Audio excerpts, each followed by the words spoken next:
नमस्ते बच्चों, act Sharda public school में आपका स्वागत है। विषय हिंदी।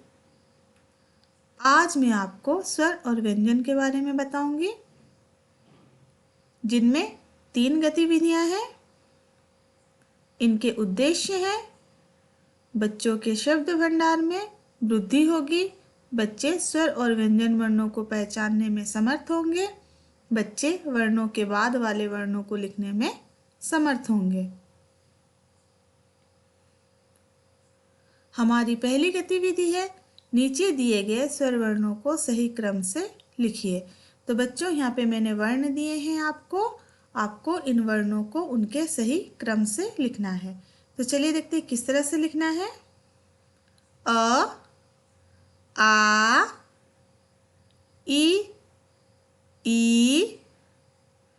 उ, ऊ, रू, ए, ऐ, ओ, औ, अम, अह। तो बच्चों, इसी तरह से वर्णों को लिखना है और दोहराना है। हमारी दूसरी गतिविधि है, नीचे रखे टोकरी में स्वर व्यंजन मिले हुए हैं। टोकरी से स्वर व्यंजन वर्णों को अलग अलग कर लिखिए। तो बच्चों, यहाँ पे इस टोकरी में स्वर और व्यंजन मिले हुए हैं। आपको स्वर और व्यंजन वर्णों को अलग अलग कर इन टोकरियों में लिखना है। तो चलिए बच्चों, पहले हम स्वर वर्णों को लिखेंगे। तो स्वर वर्ण कौन कौन से हैं? उ, ए, रू, अ, अम। ये हो गए हमारे स्वर वर्ण। अब हम व्यंजन वर्ण लिखेंगे।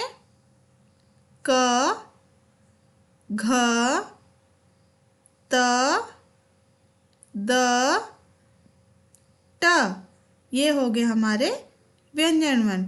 तो बच्चों, इसी तरह से आपको गतिविधि पूर्ण करनी है। बच्चों, आप यह गतिविधि अपनी कॉपी में भी कर सकते हैं।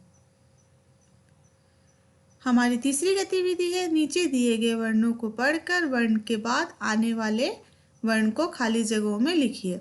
तो बच्चों, यहाँ पे मैंने वर्ण दिए हैं आपको इन वर्णों के बाद आने वाले वर्णों को इन खाली जगहों में लिखना है।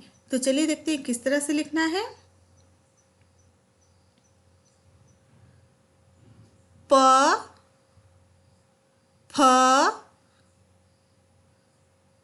त, थ, भ, म।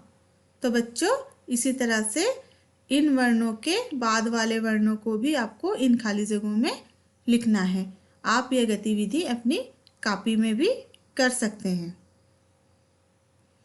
तो बच्चों, आपको समझ में आ गया किस तरह से गतिविधियां पूर्ण करनी है। तो आपके लिए गृह कार्य रहेगा, दिए गए अभ्यास पत्रिका को पूर्ण कीजिए। तो बच्चों, जिसके पास अभ्यास पत्रिका है वो अभ्यास पत्रिका को पूर्ण करेंगे, और जिसके पास अभ्यास पत्रिका नहीं है वो अपनी कॉपी में लिख सकते हैं। धन्यवाद।